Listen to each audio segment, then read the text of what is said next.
ఆర్య. బద్రీనాథ్లో ఉన్న నా గంగోత్రికి రాయినది ఏమనగా, నా పేరు సూర్య, సన్ ఆఫ్ సత్యమూర్తి. నేను ఇక్కడ హ్యాపీగానే ఉన్నాను.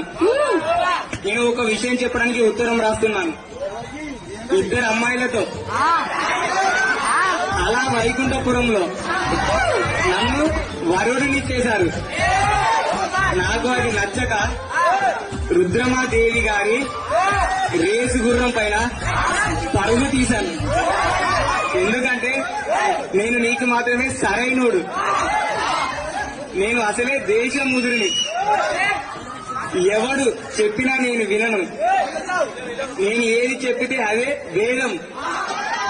మన భరత్లో డీజేతో గులాబీ పుష్పతో రెడీలో ఉంటాను.